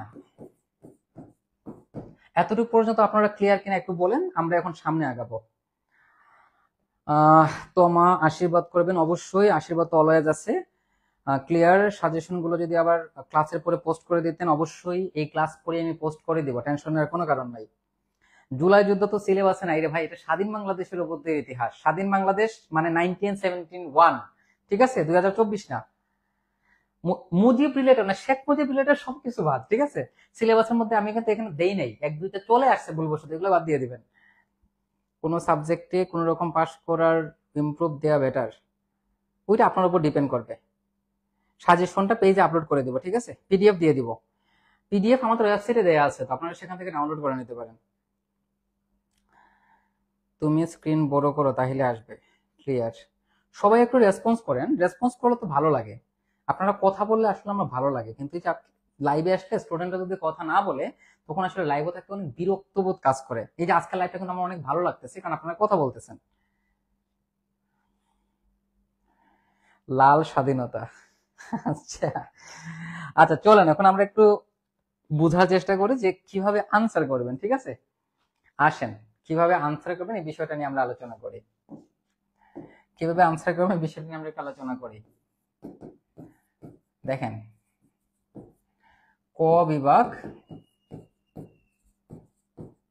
খ বিভাগ এবং হচ্ছে গ বিভাগ। অনেকের মনে প্রশ্ন হচ্ছে, দেখেন আপনার প্রশ্নের উপরে একটা লেখা থাকবে, এরকম লেখা থাকবে আপনার প্রশ্নের উপরে, প্রতিটি প্রশ্নের উত্তর ধারাবাহিকভাবে লিখতে হবে। এই কথাটি লেখা থাকবে আপনার প্রশ্নের মধ্যে, ধারাবাহিকভাবে লিখতে হবে। এই জিনিসটা আপনার যে প্রশ্ন দেওয়া হবে প্রশ্নের উপরে লেখা থাকবে। তাহলে ভাইয়া এক্সাম দিতে যাইয়া যদি দেখি মুজিব রিলেটেড প্রশ্ন আসছে তখন কি করবেন?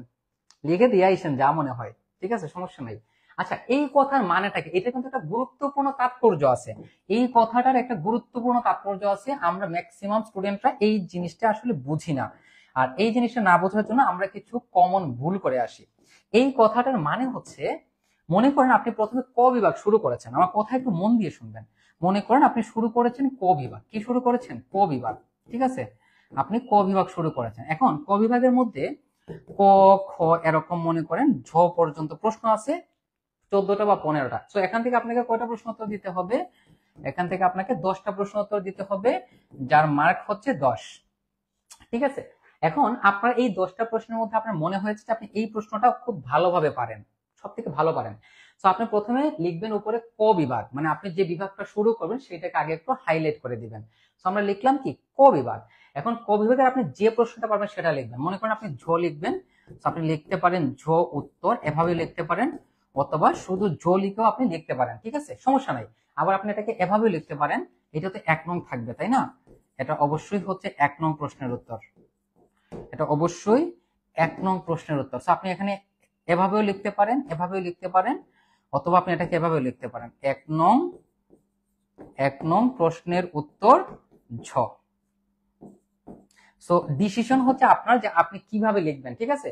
আপনি ঝ উত্তর লিখেও লিখতে পারবেন। যদি আপনি এইরকম লিখেন তাহলে উপরে আপনি হাইলাইটটা দিয়ে দিবেন যে 1 নং প্রশ্নের উত্তর। আর যদি এরকম লিখেন তাহলে আপনাকে এই যে 10টা প্রশ্ন লিখবেন, 10টা প্রশ্নের উত্তরে উপরে আপনাকে এই লাইনটা লিখতে হবে। তো আপনার যেভাবে ভালো হয় আপনি ঠিক সেভাবেই লিখবেন। এখন এই বিষয়টা কি আপনারা ক্লিয়ার? মানে এই আনসার লেখার নিয়মটা কি ক্লিয়ার? একটু বলেন তো, একটু বলেন তো, একটু বলেন প্লিজ। বঙ্গবন্ধুকে এভাবে বাদ দিল, এটাই কয় জেনজের। ও আচ্ছা, যাই হোক, আমরা রাজনৈতিক বিষয় নিয়ে আলোচনা না করি, ঠিক আছে। আচ্ছা, এতটুকু পর্যন্ত ক্লিয়ার কিনা একটু বলবেন প্লিজ, সবাই একটু রেসপন্স করবেন, ঠিক আছে, একটু রেসপন্স করবেন। আচ্ছা, তো এইটা হচ্ছে আপনার ক বিভাগ। এখন ক বিভাগের ভেতরের প্রশ্নগুলো আপনি কিভাবে লিখবেন দেখেন, আমি বিষয়টাকে একটু ক্লিয়ার করে দিই। মনে করেন আমরা 1 নং প্রশ্নের উত্তর লিখবো, ঠিক আছে। সো আমি লিখলাম 1 নং প্রশ্নের উত্তর। কি লিখলাম আমি? 1 নং প্রশ্নের উত্তর লিখে মনে করেন আমি এখানে একটু স্টাইলিস্ট করলাম। এইটা করার সময় আপনি পরীক্ষার হলে গিয়ে পাবেন না, ঠিক আছে। এখন এখন মনে করেন আপনি ঝ নম্বর উত্তর আগে পারেন, আপনি লিখলেন ঝ উত্তর, ঠিক আছে, এইটা শেষ। তারপর লিখলেন আপনি চ উত্তর, ওকে, সমস্যা নাই। এভাবে আপনি 10টা প্রশ্নই শেষ করবেন, 10টা প্রশ্নই শেষ করবেন, ঠিক আছে। শেষ করে মনে করেন আপনি শুরু করলেন, এটা কিন্তু ক বিভাগ ছিল, ঠিক আছে, এটা ক বিভাগ ছিল, আগে উপরে হাইলাইট করে দিবেন। এখন মনে করেন আপনি লিখবেন খ বিভাগ। এখন আপনার যদি মনে হয় যে আপনি ক বিভাগকে পড়ে লিখবেন, সমস্যা নাই। আপনার যদি মনে হয় যে আপনি খ বিভাগকে পড়ে লিখবেন তাহলেও সমস্যা নাই। মানে ক বিভাগ, খ বিভাগ, গ বিভাগের মধ্যে আপনি যে কোনো বিভাগকে প্রথমে লিখতে পারেন, কোনো সমস্যা নাই। আপনি বিভাগ লেখার ক্ষেত্রে কোনো সমস্যা নেই, আপনার যেটা আগে মনে চায় সেটাকে লিখতে পারবেন। এখন তাহলে ভালো কোনটা, মানে সব থেকে বেস্ট কোনটা হয়? বেস্ট হয় যদি আপনি ক বিভাগটাকে আগে শুরু করেন। এটা হচ্ছে মানে খুব একটা স্টাইলিস্টের মধ্যে পড়ে যে এই ক বিভাগ, মানে এখানে অতি সংক্ষিপ্ত প্রশ্ন দ্বারা আপনার পরীক্ষা শুরু হলো, জিনিসটা দেখতেও সুন্দর লাগে। তো চেষ্টা করবেন যে ক বিভাগ দ্বারাই পরীক্ষা শুরু করার জন্য। এখন যদি আপনার মনে হয় যে না আমি ক বিভাগ দিব না, আমি ক বিভাগটা পরে দিব, তাও কিন্তু সমস্যা নেই। বাট স্ট্যান্ডার্ড হচ্ছে ক বিভাগটাকে আগে লেখা। আশা করি ক্লিয়ার। আচ্ছা, এখন আপনি ক বিভাগ শেষ করলেন, মানে 1 নং শেষ করলেন বা ক বিভাগ শেষ করলেন, শেষ করে মনে করেন আপনি খ বিভাগে যাবেন। একটু ভালো করে আমার কথাগুলো বুঝবেন প্লিজ। মনে করেন আপনি এখন যাবেন কোথায়? এখন আপনি যাবেন, শুরু করবেন খ বিভাগ। খ বিভাগ, এখন খ বিভাগে মনে করেন আপনি 2 নং লিখলেন, 4 নং লিখলেন, 6 নং লিখলেন, 9 নং লিখলেন, তারপর মনে করেন আপনি 3 নং লিখলেন, কোনো সমস্যা নাই। এইখানে যে নাম্বারগুলো উল্টাপাল্টা দিয়েছেন কোনো সমস্যা নাই। আপনি ওই খ বিভাগের মধ্যে যে প্রশ্নটা আপনি ভালো পারেন সেটাকে অবশ্যই আগে লিখবেন। ওই প্রশ্নগুলো আগে পিছিয়ে লেখার মধ্যে কোনো সমস্যা নাই। ওকে, সো এইটা মনে করেন আপনি শেষ করলেন। শেষ করে হচ্ছে আপনি গ বিভাগ শুরু করবেন, ঠিক আছে।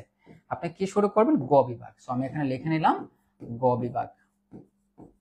গ বিভাগ, সো মনে করেন আপনি প্রথমে লিখলেন 17 নম্বর প্রশ্ন, তারপর লিখলেন আপনি 13 নম্বর প্রশ্ন, তারপর 10, তারপর মনে করেন 15, তারপর মনে করেন 12, সমস্যা নাই, আপনি আগে বেছে লিখেন, সমস্যা নাই। তবে সমস্যাটা কোন জায়গায়? সমস্যাটা হচ্ছে মনে করেন আপনি খ বিভাগের 4টা প্রশ্ন লিখেছেন, লিখে আপনি গ বিভাগ শুরু করেছেন।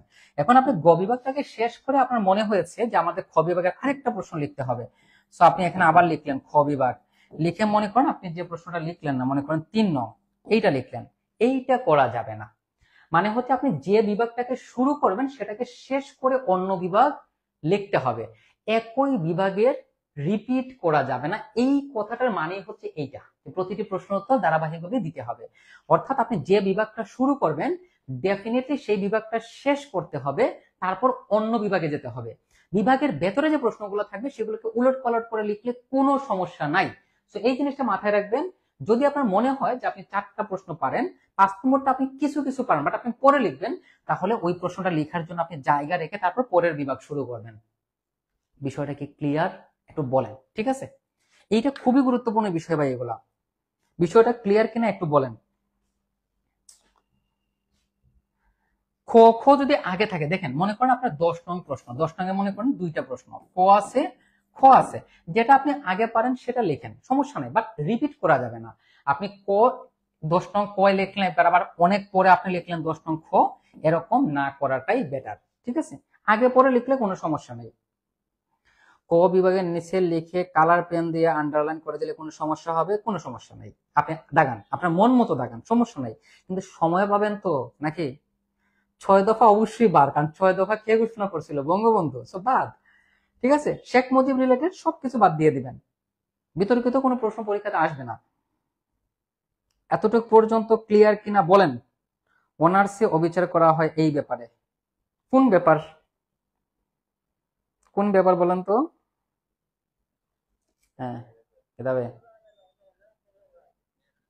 ও,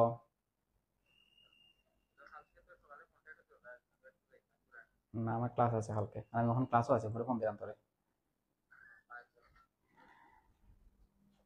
আহ এই কথা বলেন, ক্লিয়ার কিনা বলেন?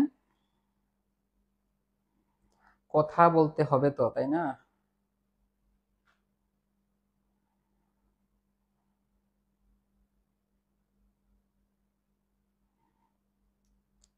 খ বিভাগের আগে গ বিভাগ লিখলে কোনো সমস্যা না, কোনো সমস্যা নাই।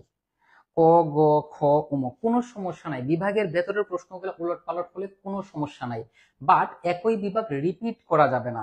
জাস্ট এই জিনিসটা মাথায় রাখবেন। আপনার যেভাবে ইচ্ছে আপনি দিতে পারেন, সমস্যা নাই, ঠিক আছে? বৌদি ফোন দিছিল, ওরে ভাই বৌদি থাকলে তো ফোন দিবে, আগে একটা বৌদি ম্যানেজ করে দেন, তারপর ফোন দিব না।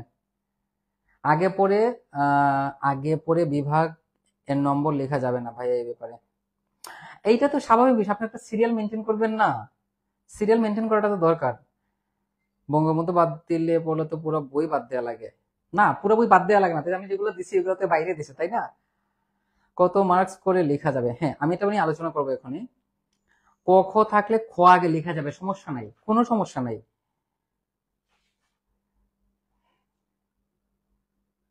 বঙ্গবন্ধু বাদ দিলে তো ইতিহাসের প্রায় অর্ধেক পড়াই বাদ। কি যে বলেন না আপনারা, আমি যে সাজেশন দিছি এখানে বঙ্গবন্ধু ছাড়াই তো দিছে। স্টেপ না দিলে কি মার্কস পাওয়া যাবে? এটা নিয়ে আমরা আলোচনা করতেছি, এখন আলোচনা করব। কত পেজ করে লিখবো এটা বলেন। ওকে ওকে ওকে ওকে ওকে ওকে, এখন আসেন, কত পেজ করে লিখবেন? কঠিন প্রশ্ন, অনেক কঠিন প্রশ্ন হচ্ছে কত পেজ। এই কঠোর আনসারটা ডিপেন্ড করবে যে আপনি কত সময় নিতে পারবেন। আচ্ছা, একটু আমরা বিষয়টাকে একটু বুঝি, এই যে জিনিসটা আমরা একটু বোঝার চেষ্টা করি, এই জিনিসটা আমরা একটু বোঝার চেষ্টা করি। মনে করেন আপনার ক বিভাগ, ক বিভাগ, ক বিভাগের জন্য 10টা প্রশ্ন, 2 মিনিট করে যদি সময় লাগে তাহলে সময় লাগবে আপনার 20 মিনিট। 2 মিনিটের বেশি লাগার কথা না, কারণ এগুলো ছোট ছোট প্রশ্ন, ঠিক আছে? 20 মিনিট। আপনার পরীক্ষার সময় হচ্ছে 4 ঘন্টা, আপনার পরীক্ষার সময় হচ্ছে 4 ঘন্টা, আপনাকে 80 মার্কের পরীক্ষা দিতে হবে, ঠিক আছে? 80 মার্কসের পরীক্ষা, 15 মার্কস হচ্ছে ইন কোর্স আর 10 মার্কস হচ্ছে আপনার প্র্যাকটিক্যাল, ঠিক আছে? সরি, উপস্থিতি, মোস্ট প্রবাবলি উপস্থিতি। আচ্ছা, 80 মার্কসের পরীক্ষা দিতে হবে। সো আপনি এখান থেকে 10 মার্কস আনসার করলে আপনার 10 মিনিট শেষ। প্রশ্ন পাওয়ার পরে দেখবেন আরো 10 মিনিট, আমি ধরে নিলাম 30 মিনিট শেষ, ধরে নিলাম 30 মিনিট শেষ। তাহলে আমাদের কাছে রইলো কতটুকু? আমাদের কাছে রইলো 3 ঘন্টা 30 মিনিট, 3 ঘন্টা 30 মিনিট। আচ্ছা, বড় প্রশ্ন, বড় প্রশ্ন হচ্ছে 50 মার্কস। তারপর হচ্ছে ছোট প্রশ্ন, ছোট প্রশ্ন মানে খ বিভাগ আর কি, এটার মধ্যে মার্ক হচ্ছে 20 মার্কস। আচ্ছা, এখন এই যে আমাদের যে প্রশ্নগুলো, এগুলো এক একটা প্রশ্ন আপনারা চেষ্টা করবেন 6, 7, 8 পেজ লেখার জন্য। আপনি যত বেশি লিখবেন তত মার্কস পাবেন, এই জিনিসটা জাস্ট মনে রাখবেন, ঠিক আছে? আপনি যত বেশি পেজ লিখবেন তত বেশি মার্কস পাবেন। আপনি ইতিহাসে কি লিখেছেন ওইগুলো লাইন টু লাইন কখনোই দ্বারা পড়বে না, শিক্ষক কখনোই এত কিছু পড়বেন না, ওনারা জাস্ট দেখবেন যে আপনি কতটুকু লিখেছেন, ওইটার উপর ডিপেন্ড করে আসলে এই সাবজেক্টের মার্কস দেওয়া হয়। তবে অপ্রাসঙ্গিক কিছু লেখা যাবে না, অবশ্যই প্রাসঙ্গিক বিষয় হতে হবে। ফর এক্সাম্পল, আপনি একটা প্রশ্ন মনে করেন আপনি 10 পেজে লিখলেন, আপনি একটা প্রশ্ন 10 পেজে লিখলেন, আমার কথাগুলো একটু বুঝবেন। আপনি একটা প্রশ্ন 10 পেজে লিখলেন, কিন্তু যে টপিকটা ছিল আপনি সেই টপিকটাকে না লিখে অপ্রাসঙ্গিক অনেক কিছু লিখে ফেলেছেন।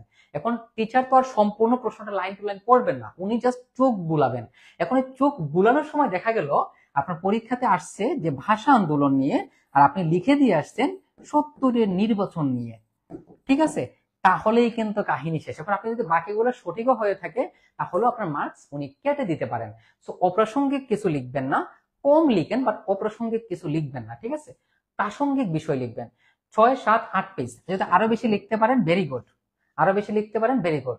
ছোট প্রশ্ন যেগুলো থাকবে এগুলো আপনারা 3 থেকে 4 পেজ লিখবেন, 3 থেকে 4 পেজ লিখবেন, ঠিক আছে?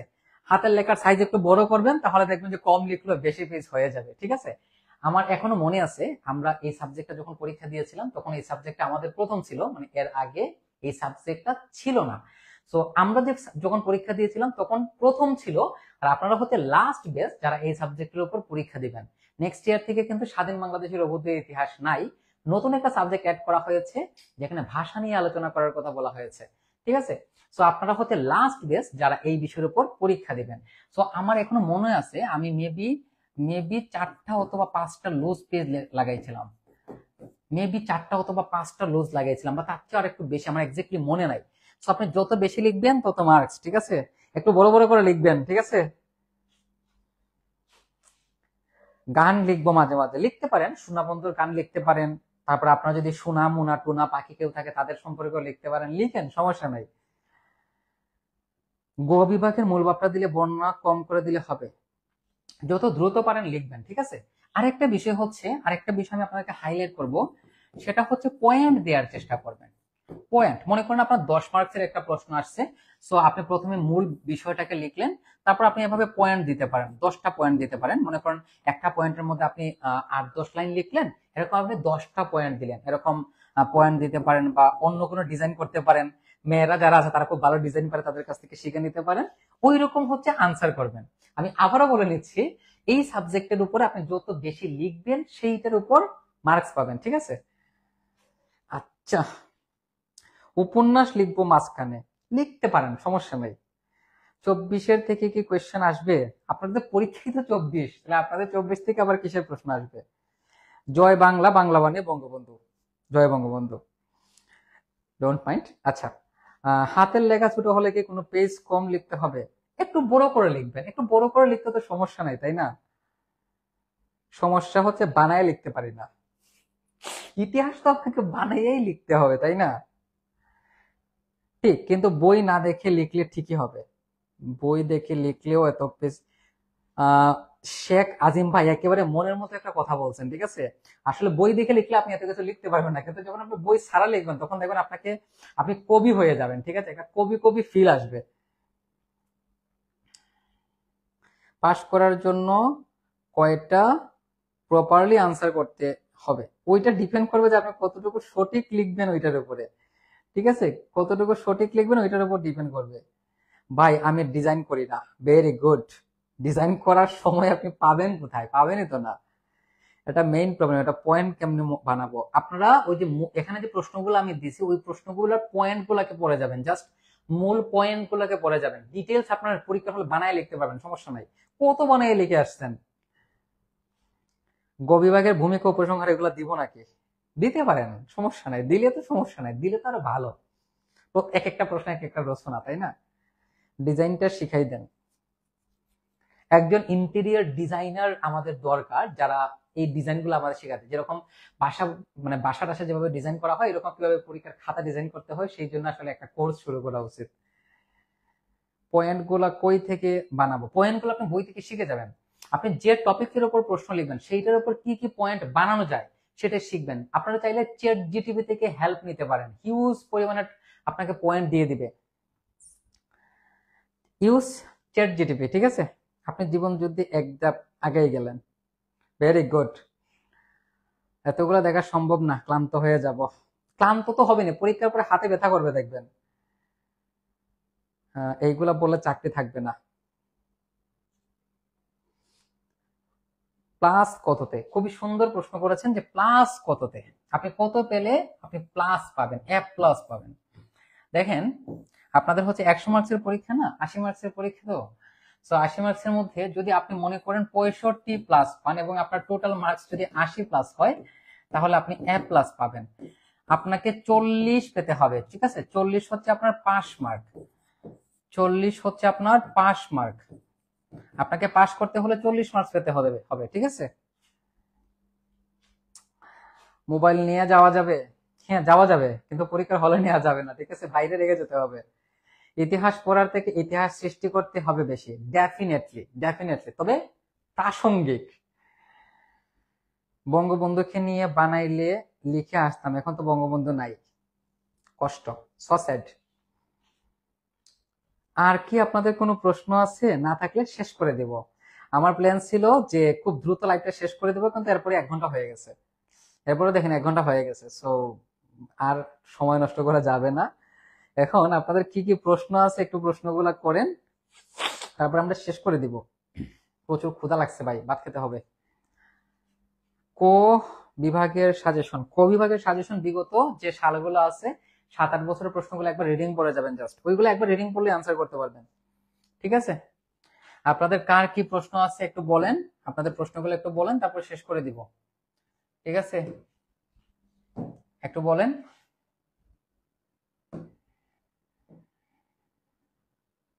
80-তে এ প্লাস কত? যদি আপনি 65 প্লাস পান, কারণ আপনি আপনি কিন্তু আপনাকে পরীক্ষাতে ওই যে 20-এর মধ্যে 20 দিবে না, সো সেফ জোন হচ্ছে 65 প্লাস। 65 প্লাস। ম্যাথ এক্সাম গুলোতে ক্যালকুলেটর কত এমএস পর্যন্ত নেওয়া যাবে? আপনার যা মন চাই নিতে পারবেন, অনার্স এগুলো দেখে না, আপনার যা মন চাই ক্যালকুলেটর নিতে পারবেন, সমস্যা নাই। বাদ দিছেন যেগুলা, এগুলা বাদই পিডিএফ দিয়েন, ওকে সমস্যা নাই। ইনকোর্সের মার্কস কিভাবে অ্যাড হবে? ওইটা কলেজ থেকে পাঠানো হবে, ওইটা আপনার কোনো কাজ নাই, ঠিক আছে? ওইটা কলেজ থেকে পাঠানো হবে। পরীক্ষায় এত সময় ধরে নেয় কেন? সকাল থেকে সন্ধ্যা পর্যন্ত হলে ভালো হতো। অবশ্যই মাঝখানে 1 ঘন্টা খাওয়ার জন্য আর 2 ঘন্টা ঘুমানোর জন্য, খারাপ না, ভালোই। এক্সামের আগে সবাই লাইভে মজা করছে আজকে, এই যে একটু রিফ্রেশমেন্ট দরকার না? এই যে আপনি মনে করেন আমরা যখন কোনো কিছু নিয়ে আমরা একটু হাসি, মন করে যখন আমরা হাসি, তখন কিন্তু আমাদের টায়ার্ডনেসটা অনেকটা কমে যায়, তখন আমাদের যে কাজ করার একটা শক্তি কিন্তু আমরা পাই, সো এটা কিন্তু একটা প্লাস পয়েন্ট, তাই না? আমিরুল ভাই, আরো 1 ঘন্টা হয়ে যাক, সমস্যা না ভাই, তবে আমাকে ভাত খাওয়ার জন্য 20 মিনিট সময় দিতে হবে, ঠিক আছে? কারণ আমার আবার ক্ষুধা লাগলে কিন্তু আমি সহ্য করতে পারি না। ফান্ডামেন্টালের আমি সাজেশন দিব, মেজর যে 4টা সাবজেক্ট আছে 4টা সাবজেক্টের 1 মার্কেরও আমি শর্ট সাজেশন দিব, ঠিক আছে? আমি আবারও বলছি, আপনাদের মেজর 4টা সাবজেক্টের 1 মার্কের প্রশ্নগুলোরও শর্ট সাজেশন দিব, 1 মার্কের প্রশ্নগুলোরও শর্ট সাজেশন দিব, ঠিক আছে? যদি আপনারা চান, ক বিভাগের জন্য বিগত 5 থেকে 6 বছর ভালো করে পড়ে নেবেন।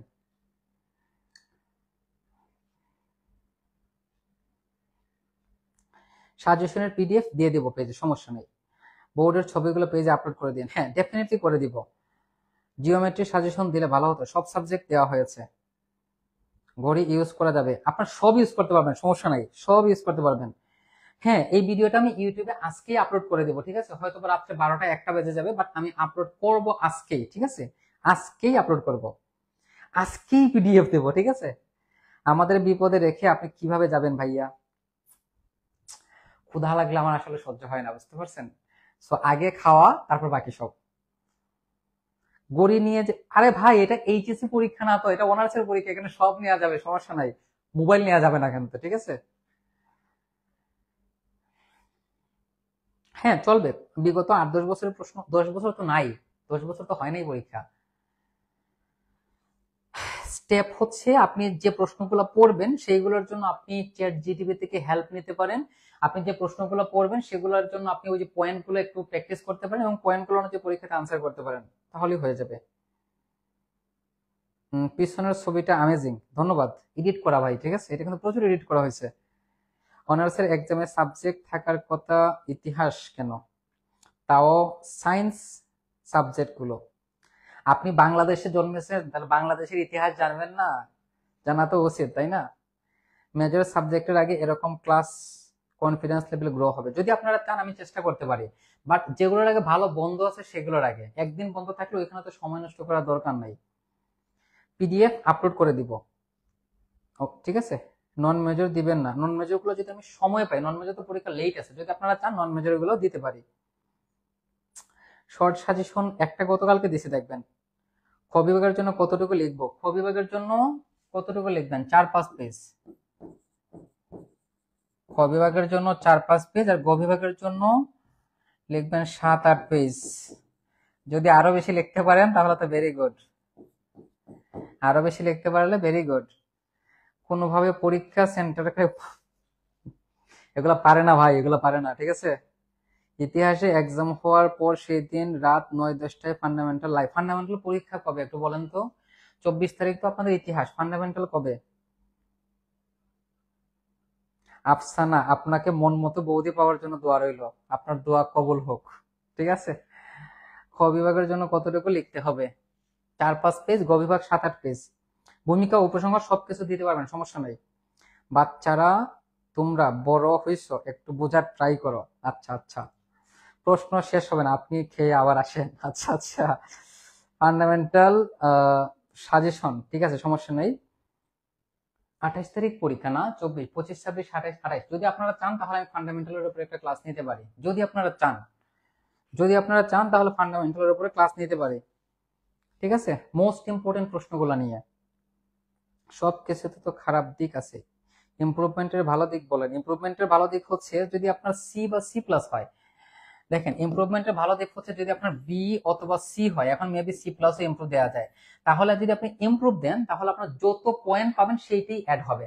ফর এক্সাম্পল, আপনি বি বি পাওয়া একটা সাবজেক্টে ইমপ্রুভ দিয়ে আপনি এ প্লাস পেয়েছেন, আপনার এ প্লাসই কাউন্ট হবে, ঠিক আছে? এইটাই হচ্ছে ইমপ্রুভমেন্টের সুবিধা। নন মেজরের জন্য চাই চাই চাই চাই, সবাই কমেন্ট করেন, সবাই যদি বলেন তাহলে আমি চেষ্টা করতে পারি। যদি আপনারা সবাই চান তবে আমি চেষ্টা করতে পারি। আর লাইভে যদি স্টুডেন্ট না থাকে তাহলে তো আসলে লাইভে আসার দরকার নাই, তাই না? লাইভে স্টুডেন্ট না আসলে তো লাইভে আসার দরকার নাই। 7 তারিখ নন মেজর ফান্ডামেন্টাল, এটা তো পরের মাসে। নন মেজর গুলোর আগে ক্লাস নেওয়া যাবে, ঠিক আছে, কারণ নন মেজরের আগে হিউজ বন্ধ আছে, ওইগুলোর আগে ক্লাস নেওয়া যাবে, সমস্যা নাই। এই লিখে দিলাম তো, আবার প্রশ্ন করতেছেন কেন? খ বিভাগের জন্য হচ্ছে 4-5 পেজ, গ বিভাগের জন্য হচ্ছে 7-8 পেজ, ঠিক আছে? নন মেজরের ক্লাস চাই। নন মেজরের পরীক্ষাতে এখন না ভাই, নন মেজরের পরীক্ষাতে লেট আছে, ওইটার আগে এমনিতেই ক্লাস নেওয়া হবে, কারণ তখন আমারও সময় থাকবে এবং আমি তখন সময় দিতে পারবো। নন মেজর গুলাই দিবেন সাজেশন আকারে, নন মেজর দিলে ভালো হয়। সবাই নন মেজর নিয়ে পড়ে গেছেন কেন বুঝলাম না। দুইটা সাবজেক্টে ইমপ্রুভ দেওয়া যায়, দুইটা সাবজেক্টে ইমপ্রুভ দেওয়া যায়। ভূমিকা উপসংহার দেওয়া কি মাস্ট? আপনার উপর ডিপেন্ড করবে যে আপনি দিতে চাচ্ছেন কি না, ঠিক আছে? নন মেজরের ফান্ডামেন্টালের ক্লাস নিব আমি আপনাদের পরীক্ষার আগে, ওইটার আগে অনেকদিন বন্ধ আছে, আরামসে ক্লাস নেওয়া যাবে। বি প্লাসের বেশি নাকি দেয় না? কে বলছে আপনাকে? কে বলছে আপনাকে? আপনি যা পাবেন তাই এড হবে। 1 পেজে 15 মিনিট, কি যে বলেন ভাই? 1 পেজে 15 মিনিট কেন? বুলেটের মতো লিখবেন, এভাবে এভাবে এভাবে লিখবেন, দেখবেন যে খুব দ্রুত লেখা হয়ে যাবে। ওই যে ডাক্তাররা যেভাবে লিখে সেইভাবে লিখবেন, ঠিক আছে, হয়ে যাবে, সমস্যা নাই। ফেল করা সাবজেক্টে ইমপ্রুভ দিলে যা পাবেন তাই এড হবে, ঠিক আছে? অনেকেই এইটা বলে যে ইমপ্রুভ দিলে, মানে ফেল করা সাবজেক্টে পরীক্ষা দিলে বি প্লাস এর বেশি হয় না। হয় রে ভাই, ডেফিনেটলি হবে। আপনি যদি একটা সাবজেক্টে ফেল করে ইমপ্রুভ দেন, মানে ফেল করলে তো আপনাকে পরীক্ষা দিতেই হবে, তখন আপনি যা পাবেন তাই এড হবে। এ প্লাস পেলে এ প্লাস এড হবে, সমস্যা নেই।